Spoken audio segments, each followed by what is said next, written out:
Hi friends, welcome to yet another episode of Tips and Tricks. In this video, I am going to show you how to generate code using the utility called Postman. But before we get to that, let's try to understand the problem statement. Recently, I was trying to create a post request to an API which is related to Azure Databricks service or Databricks in general. This particular API, it creates a token and we can call a REST API of Databricks in order to create this token. So to create this token, I need to have some parameters or prerequisites, and the way I could invoke this API is in multiple ways. One of the way is I could use curl command, or I could use a programmatic way like in C# or in Java or in .NET or Python for that matter. So I decided to test this API using curl command, and I started using PowerShell or Windows PowerShell, Windows Terminal rather, and in that I'm using the PowerShell core shell. Here I have access to the curl command, so I can type curl help and verify that curl is installed or curl command is available, and these are the different parameters the curl command takes. So let me go and try to invoke this API. In order to invoke this API, I need to pass some additional parameters like what is the content type, and along with the content type I need to pass a bearer token or the authorization token in the header. Along with the bearer token, I also need to pass a couple of Databricks specific headers like what is the management token and what is the Databricks workspace ID. And along with that, I also need to pass some parameters in the body of the JSON. So what is the lifetime in seconds, how long that token which I'm trying to create is valid for, and a comment associated with this particular token. Once I have all the parameters and the JSON body available, I can make a request, a post request to this particular API, and I'm expecting this kind of response that a token has been created. What is the information like the ID, creation time, expiry time, which would be the creation time plus the lifetime seconds. That's the lifetime of the token for how long it is valid, and whatever is the comment that I initially specified. So that is what I expect as a response to that particular post method. So what I have done here is I have created some variables on the shell in order to store these values. So let me quickly go and populate these variables.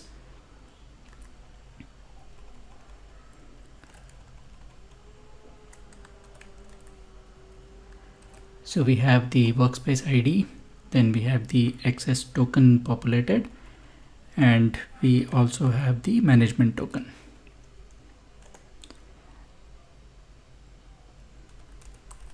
We can verify that all these values are available by running the echo command and using the variable name. So access token is there, we have the management token, and we also have the workspace ID. So all these variables or shell variables, they have been initialized. Let's go and try to invoke the API. So in order to invoke the API, I can first just create a command which is trying to get the list of clusters. So if I get this list, that means I'm able to connect to this Databricks API using these values like the authorization bearer token, the management token, and the resource ID. I don't have any cluster created in my Databricks workspace at the moment, and we can see here that I'm getting an empty list, but that also proves that this particular API is working and I'm able to make a call to the API using the curl command. So now I will go and try to invoke that create token API or create token command using curl, and I will pass all these parameters, the content type as application JSON, the 3 headers, the bearer token plus 2 Databricks specific headers for the management token and resource ID, and I specify the JSON as an inline data element. Now when I try to run this command, I get a output of the execution, and here we can see that we get a error code which is malformed request, and this looks like the invalid JSON is because of the invalid JSON given in the body of the request. So maybe it doesn't like this inline JSON. So what I did was I created a hash table. So in PowerShell we have this method of putting in the variables or all the elements that are required into a hash table, and I store it as a JSON body. I can verify that this JSON body, if I convert it to JSON, I get a valid JSON like this, what we see on screen. And now I will try to call this same curl command, but by using this JSON body variable and convert that into JSON.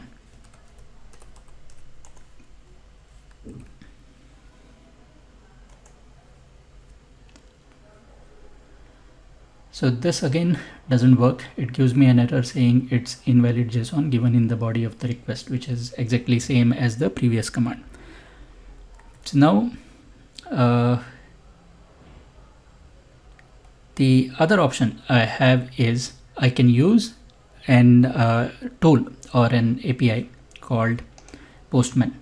If you have not seen Postman before, Postman is a very handy tool. It's used for making calls to the different APIs. We can call methods like get, post, create, delete, all the HTTP methods, and Postman is quite popular. It's a tool for collaboration platform for API development, and it has got very nice features. So if you have not heard of Postman before, you can go to postman.com. You can download this utility. I have already done this, and here is how Postman looks like. So what I'm going to do is I take the same URL or the API call which I was trying to make from my curl command. So if I go back to the Visual Studio Code, the URL that we were trying to hit is this one: Southeast Asia Databricks.net API 2.0 version token and create. So I take this, I put it in the Postman as a post request. So we can make all these kind of requests using Postman: get, post, put, patch, delete, and others. And along with this, I'm also going to add the additional information like the bearer token. I can go into authorization. I can select the type of token. So you can see here it supports multiple types of tokens, and I know that this particular API requires a bearer token. So I put this into the bearer token, and whatever is the value of my bearer token, I have specified it here. And same way I can specify the additional headers, those two headers which were specific to Databricks. The management token, I've placed it here, and the Databricks workspace resource ID, that is also specified. And then for the body part, or what is required as part of the JSON body, I specify the lifetime seconds as 3000 and comment as the example token, and I make a post request. Now when I make a post request using Postman, it's succeeding and I'm getting the expected response. So you can see that the token has been created, creation time and expiry time is also specified, and I'm getting the comment as whatever I specified here. So let's try to change this, and we say new token comment just to verify that this is working, and we go and recreate the token, and we see that we get a proper response. That means there is no problem with my values for the bearer token, my management token, as well as the Databricks resource ID or the workspace ID that I'm specifying here. Everything is fine. and it's also exactly the same JSON input in the body that I'm providing. Now it took me some time to figure out that there was something wrong with the way these calls were going, and when I couldn't resolve it after trying for a long time, I took help from one of my friend, and I told him that this works on Postman but it doesn't work programmatically, or when I try to run it using the curl command or using the PowerShell version, which is the get web request, or there is invoke web request. This doesn't work.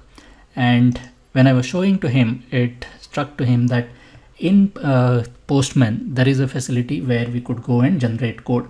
So if you see here on the right hand side, there is an option called code, and when I click on here, Postman gives us an option to export this command or whatever action we are doing as a code in multiple different languages.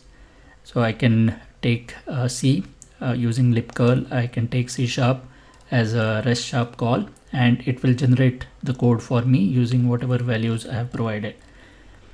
So for curl, we see that it generates this command. So if I take this command and I try to run it,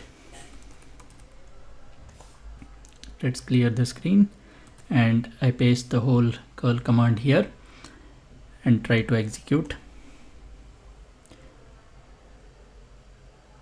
This is giving me an error because when I try to generate this curl command, it's actually using multi-line syntax, and the separator here is the backslash, and this doesn't work with PowerShell. So what I've done is I've actually taken the same command and converted it into the PowerShell syntax by replacing that backslash with the backtick. So let me try to execute this command now with the PowerShell way, using the backtick as the multi-line separator. And when I try to execute this, I get the same problem here. It says that invalid JSON given in the body of the request. So even the generated code with the curl command with PowerShell core, it doesn't work here. Let's try the PowerShell option. PowerShell has this REST method, or rather Postman has the REST method code generation for PowerShell. So let's take this, let's copy the complete command, and let's go and try to execute this here.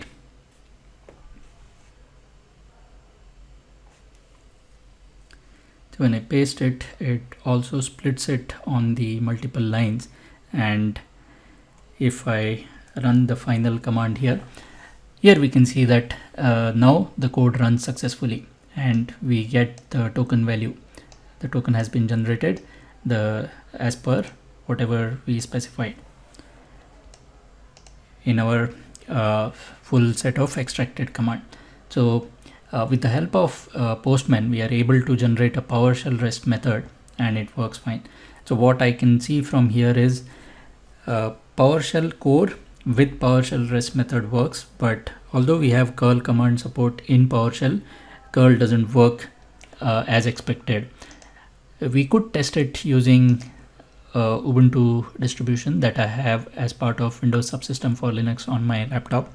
So let me go back to Postman again, and let's try the curl method here.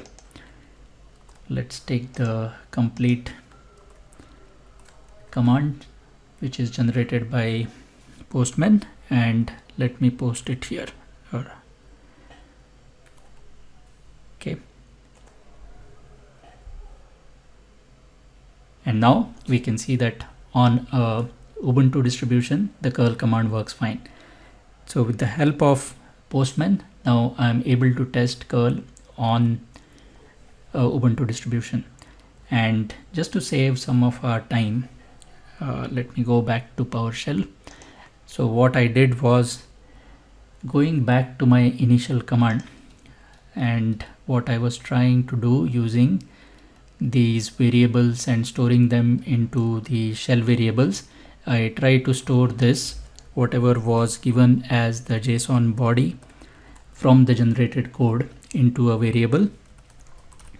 which is named as body, and I store the generated JSON in the exact syntax that the Postman generates, and I also create a hash table of all the headers, and I put this information in the headers collection, and then I can use these two variables in my call to the invoke web request.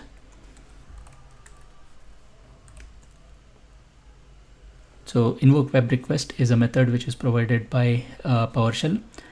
We are specifying different parameters, like the method is post here, the content type is application/JSON, the URI is the token create URI from Databricks, and we pass the headers and the body.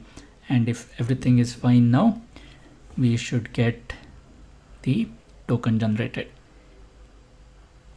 And there we have it. We have the status code as 200 and a valid token generated. So I found this really useful, that Postman is able to help some of these issues which I might not have been able to easily identify. Now, if you want to test the Postman, you can actually see that it's giving support, or it's giving code conversion facility for more than 20 different languages. So for example, here I can generate code for the same call that I'm making to this Databricks API using Go in the native Go language code, or Golang, and you can see how I can make that call.